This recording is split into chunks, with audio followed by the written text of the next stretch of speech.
Welcome to the students in online classes. मेरे खरीबी Maharaja Surajmal institute of education research Rangpur Mulania से।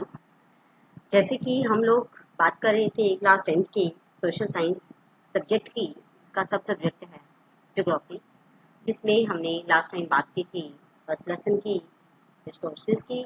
तो आज हम बात करेंगे इसके सेकेंड चैप्टर, जिसका नाम है forest and wild life resources, यानी कि वन तथा वन्य जीव संसाधन। तो इसमें हम बात करेंगे वनों के बारे में और वन्य जीवों के बारे में कि वो किस तरीके से हम लोगों के लिए या मानव जाति के लिए एज अ संसाधन का काम करते हैं। तो चलिए हम लोग इसको स्टार्ट करते हैं। इसका जो आपका फर्स्ट क्वेश्चन है वो है MCQ यानी कि मल्टीपल चॉइस क्वेश्चंस, जिसमें आपका फर्स्ट क्वेश्चन है in which of the following statement is not a valid reason for the depletion of flora and fauna. कहते इनमें से कौन सी टिप्पणी जो है प्राकृतिक संपत्ति जात और प्राकृतिक जात के खत्म होने का सही कारण नहीं है। यानी कि ये जो आपको रीजंस दिए गए हैं, इनमें से जो रीजन है वो सही नहीं है। ये बताइए कि इनमें से कौन सी ऐसी चीज है जो इन चीज फ्लोरा फन्ना के खत्म होने का कारण है। तो इसमें है जैसे grazing and fuel wood collection. तो कहते हैं इसमें ये जो ग्रेजिंग और फ्यूल वुड कलेक्शन है, ये इसका सही रीजन नहीं है। नेक्स्ट आ गया विच of the following conservation strategy do not directly involve community participation. कहते इनमें से कौन सा संरक्षण तरीका समुदायों की सीधी भागीदारी नहीं करता। कि इसमें से कौन सा ऐसा तरीका है संरक्षण का कि जो समुदायों की सीधी भागीदारी नहीं करता। जिसमें आ जाएगा आप लोगों का answer demarcation of wild life sanctuaries, यानी कि वन्य जीव पशु विहार का परिसर। नेक्स्ट है match the following animals with their category of expanse, यानी कि कुछ एनिमल्स के नाम दिए गए हैं और उनकी कैटेगरीज दी गई हैं, उनकी एक्सटेंस की वो उनके साथ मैच करनी है। जैसे है पहली ब्लैक बक यानी कि काला हिरण, तो यहाँ आ जाएगा आपका इंडेंजर, यानी कि ये संकटग्रस्त है, ये संकट में है, खत्म होने वाला है। फिर आ गया आपका एशियाटिक एलिफेंट यानी कि एशियाई हाथी, तो ये आ जाएगा आपका वल्नरेबल, यानी कि सुभेद है, ये मिलने में बड़ा मुश्किल है। फिर आ गया अंडमान वाइल्ड लाइफ पिग यानी कि अंडमान जंगली सुअर, तो ये स्थानिक है। फिर आ गया हिमालयन ब्राउन बियर, ये है रेयर यानी कि बड़ा दुर्लभ है। फिर आ गया पिंक हेड डक यानी कि एक्सटिंक्ट लुप्त, यानी कि ये बिल्कुल खत्म हो चुका है, अब ये नहीं है। नेक्स्ट है मैच द फॉलोइंग, इसमें भी आप लोगों ने मैच करना है। जैसे पहला है रिजर्व फॉरेस्ट, यानी कि रिजर्व फॉरेस्ट हम किसको कहते हैं। कहते हैं forest are regarded as most valuable as for as the conservation of forest and wild life resources. कहते हैं वन और वन्य जीव संसाधन संरक्षण की दृष्टि से बहुत ही मूल्यवान वन उनको कहते हैं रिजर्व फॉरेस्ट। फिर आ गया प्रोटेक्टेड फॉरेस्ट, यानी कि forest lands are protected from any further depletion, यानी कि वन्य भूमि और वन्य भूमि forest land are protected from any further depletion, यानी कि जंगली भूमि ऐसी जिसको कि उसके हास होने से उसे बचाया जाए, उसको खत्म होने से बचाया जाए, उसे कहते हैं प्रोटेक्टेड फॉरेस्ट, यानी कि फॉरेस्ट को बचाना किसी भी तरीके से। फिर आ गया नेक्स्ट अनक्लास्ड फॉरेस्ट, यानी कि अवर्गीकृत वन जिनको किसी तरीके से वर्गीकृत नहीं किया गया। Other forest and wasteland belonging to both government and private individuals and communities. कहते सरकार, व्यक्तियों के निजी और समुदाय के अधीन अन्य वन और बंजर भूमि को कहा जाता है अनक्लास्ड फॉरेस्ट। नेक्स्ट आप लोगों का क्वेश्चन नंबर फोर्थ।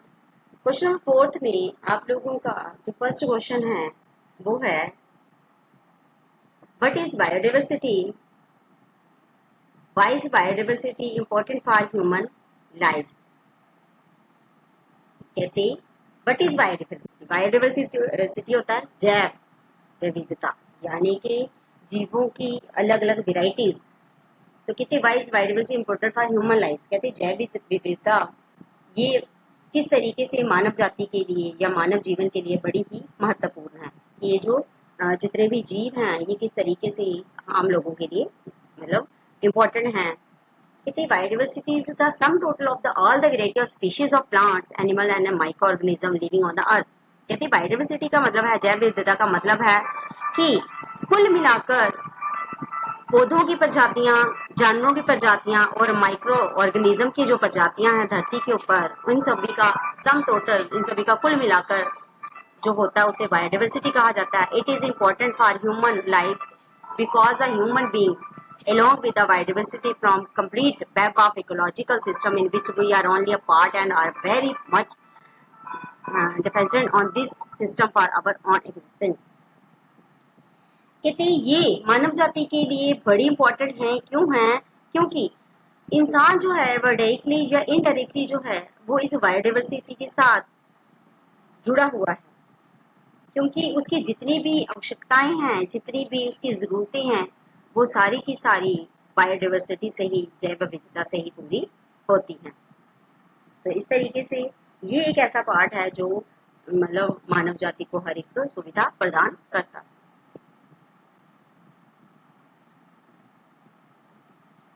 इसके बिना धरती के ऊपर इन मानव जीवन का होना बड़ा मुश्किल है।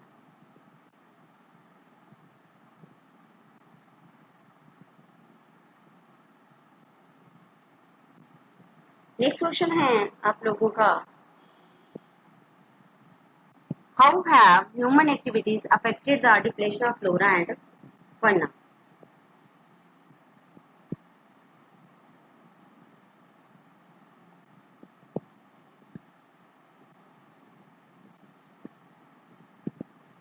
कहते हैं how have human activities affected the depletion of flora and fauna, explain. कहते हैं मानव की जो गतिविधियां हैं वो किस तरीके से वन्य जीवों को या फिर फॉरेस्ट को खास होने का एक कारण बनाती हैं, या मानव जाति किस तरीके से ये फ्लोरा और फन्ना के खत्म होने का कारण है, ये बताइए। कहते हैं human activities have affected the depletion of flora and fauna in the following way. कहते हैं मानव की जो क्रियाएं हैं, एक्टिविटीज हैं, वो ये जो नीचे रीजंस दिए हैं उससे इनकी हास होने का कारण बनती है। कहते हैं rapid urbanisation and industrialisation have lead to a clearing of forest and depletion of flora and fauna. कहते अब ये जो अर्बनाइजेशन हो रही है, यानी कि लोग नगरों की तरफ जा रहे हैं और इंडस्ट्रियलाइजेशन हो रही है, औद्योगिकरण हो रहा है, इसकी वजह से बड़े सारे फॉरेस्ट जो हैं उनको साफ किया जा रहा है ताकि वहां पर आम इंसान जो है वो बच सके और बड़ी बड़ी इंडस्ट्री जो है वो स्थापित की जाए। तो इस तरीके से अगर फॉरेस्ट को काटा जाएगा तो फॉरेस्ट एक तो जंगलों की कमी होगी और साथ ही साथ उसमें रहने वाले जीवों का भी नुकसान होगा। नेक्स्ट आ गया large population means more food production. कहते हैं बढ़ती हुई जनसंख्या के लिए ज्यादा खाने की भी आवश्यकता है, यानी कि उनकी जितनी पॉपुलेशन होगी उतना ही अनाज उनको चाहिए। कहते forest have to be cut to make way for agriculture. तो कहते इसलिए जंगलों को काटा जा रहा है ताकि एग्रीकल्चर के लिए जमीन जो है वो रेडी की जा सके। नेक्स्ट आ गया multipurpose project and large dams have caused the submerge of trees and forest. कहते हैं अब मल्टीपर्पज प्रोजेक्ट जो है वो लगाए जा रहे हैं, बड़े बड़े डैम जो है वो बनाए जा रहे हैं और इन चीजों के लिए पेड़ों को काटा जा रहा है, साथ ही साथ जंगलों की कटाई हो रही है। Mining activities are another reason for the depletion of flora and fauna. अब कहते हैं खादानों की अगर खानों को मतलब खुदाई की जाएगी तो उससे भी क्या होगा, फ्लोरा और फौना का नुकसान होगा, यानी कि वन्य जीवों का और जंगलों का बड़ा भारी नुकसान होगा। तो इस तरीके से मानव की ये जो क्रियाएं हैं, गतिविधियां हैं, इनके कारण फ्लोरा और फौना का नुकसान हो रहा है। नेक्स्ट क्वेश्चन है right a note on a good practice toward conserving forest and wild life. कहते हैं एक नोट लिखना है, निबंध लिखना है, good practice conserving forest and wild life, यानी कि जंगलों को बचाने और वन्य जीवों को बचाने के लिए जो भी सहयोगी कार्य हो रहे हैं उनके बारे में एक निबंध लिखें। तो कहते जैसे फर्स्ट पॉइंट है Bihar and Orissa the tribal worship the tamarind and mango trees during wedding. कहते बिहार में, उड़ीसा में और ट्राइबल जो लोग हैं, कहते वो क्या करते हैं, वो मैंगो ट्री की और इमली के पेड़ की पूजा करते हैं जब शादी होती है। तो नेचुरली सी बात, अगर हम किसी पेड़ की पूजा करते हैं तो हम उसको नहीं काटेंगे, तो इस तरीके से पेड़ बच जाएगा। नेक्स्ट आ गया even today many people worship the people and banyan trees. कहते आज बड़े सारे लोग जो हैं वो पीपल की और बनियन पेड़ की पूजा करते हैं, तो इस वजह से भी वो पेड़ बच जाते हैं। फिर आगे in Bishnoi village in Rajasthan herds of blackbug, nilgai and peacocks are part of the community and no one harms them. कहते बिश्नोई विलेज जो राजस्थान में है वहाँ पे ब्लैक बग, नीलगाय और पीकॉक को एक समुदाय का हिस्सा माना जाता है, जिसके चलते हुए उनको कोई भी नुकसान नहीं पहुंचाया जा सकता, ना कोई पहुंचा सकता है नुकसान। नेक्स्ट आ गया central and state government in India have set up national parks and wild life sanctuaries to protect forest and endangered species in wild life. कहते हैं केंद्रीय सरकार और राज्य सरकार जो है वो आपस में मिलकर, भारत की ये जो सरकारें हैं वो आपस में मिलकर ये नेशनल पार्क्स और वाइल्ड लाइफ सेंचुरी का निर्माण कर रही हैं, ताकि ये जो वाइल्ड लाइफ स्पीशीज हैं और जो ये जंगल हैं खत्म होते जा रहे इनको बचाया जा सके। इनको बचाने के लिए नेशनल पार्क्स और वाइल्ड लाइफ सेंचुरीज का मतलब उनको बनाने का काम किया है। नेक्स्ट आ गया the Indian wild life act was implemented in 1972। खेती भारत में एक एक्ट लगा 1972 में, जिसके तहत वाइल्ड लाइफ प्रोटेक्शन की गई, जिसका नाम था Indian wild life protection act with various provision for protecting habitats. क्यों लगाया गया ये एक्ट? ताकि ये जो जितने भी वन्य जीव हैं या वन है इनको बचाया जा सके। In all under list of project species was also published. तो कहते हैं इसके अंडर जितने भी स्पीशीज जिनको बचाना है उनको पब्लिश भी किया गया। तो इस तरीके से ये कुछ ऐसे काम है जिसकी वजह से फॉरेस्ट और वन्य जीवों को बचाया जा रहा है।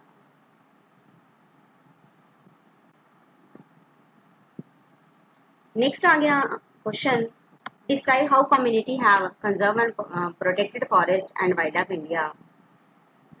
In India. कहते भारत में विभिन्न समुदायों ने किस प्रकार वनों और वन्य जीव संरक्षण और रक्षण में योगदान दिया, विस्तार पूर्वक विवेचन कीजिए। तो कहते हैं कि भारत के जो विभिन्न समुदाय हैं, अलग अलग कम्युनिटीज हैं, वो किस तरीके से वनों को और वन्य जीवों को बचा रहे हैं ये बताइए। तो कहते the communities have conserved and protected forest and wildlife in the following ways। पहला आ गया in the Sariska tiger reserve village took bold step against mining and cited the wildlife to the habitat of animals and protection act which gave legal protection banned hunting। कहते राजस्थान में एक जगह है जिसका नाम है सिरसा सिरका। कहते वहां पे टाइगर रिजर्व इन द सिरका टाइगर रिजर्व विलेजर टुक बोल्ड स्टेप अगेंस्ट। कहते इन विलेजर्स ने एक बहुत ही बड़ा कदम उठाया अगेंस्ट माइनिंग के, और ये जो वन्य जीव थे इनको बचाने के लिए उन्होंने एक एक्ट या एक कदम उठाया, जिसके चलते हुए उन्होंने क्या किया, ये जो खनन करने वाले कार्य थे उनका विरोध किया, ताकि इन जानवरों को, इन वनों को बचाया जा सके। उन्होंने हंटिंग के ऊपर बैन लगा दिया, बैन हंटिंग। नेक्स्ट आ गया in the Alwar district of Rajasthan the inhabitant of 5 villages have taken over 1200 hectares of forest land. कहते अलवर डिस्ट्रिक्ट राजस्थान यानी कि राजस्थान का एक जिला है जिसका नाम है अलवर। कहते वहां के रहने वाले लोगों ने क्या किया, 1200 हेक्टर जो जमीन थी वो जंगल के अधीन ले ली।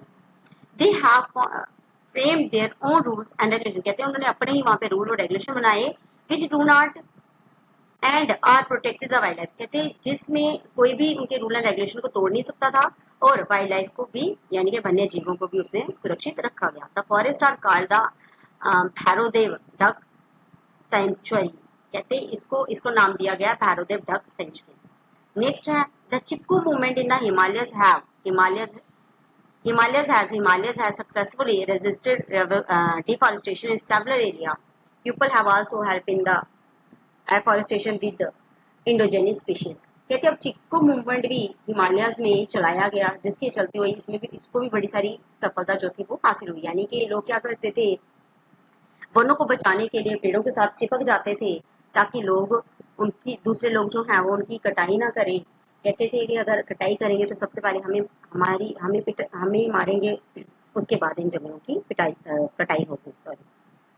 नेक्स्ट है in the state of Odisha the point forest management programme consisting of local people has undertaken protection activities mostly on degraded forest land. कहते उड़ीसा में क्या किया गया, ये जो मैनेजमेंट फॉरेस्ट मैनेजमेंट प्रोग्राम था ये लोगों ने अपने हाथों में ले लिया और इस तरीके से उन्होंने क्या किया कि ये जो फॉरेस्ट वाली जमीन थी जो खत्म होती जा रही थी उसको उन्होंने रोक लिया। कहने का मतलब कि जंगलों को खत्म नहीं होने दिया। नेक्स्ट आ गया farmers and citizens group like the beach बचाओ आंदोलन इन तिहारी has shown that crop production is possible without the use of synthetic chemical. कहते फार्मर्स किसान और सिटीजन जो थे उन्होंने ग्रुप बनाए तिहारी इलाके में, वहां पे उन्होंने बीज बचाओ आंदोलन चलाया जिसके चलते हुए उन्होंने ऐसी क्रॉप का प्रोडक्शन किया जो कि विदाउट सिंथेटिक केमिकल के उगाई जा सकती थी। तो इस तरीके से इन्होंने डायरेक्टली या इनडायरेक्टली जंगलों को और वन्य जीवों को बचा लिया। इस तरीके से ये जो समुदाय थे इन्होंने भी हेल्प की जंगलों को बचाने में और वन्य जीवों को बचाने में। तो आप लोगों का लेसन कंप्लीट होता है। धन्यवाद।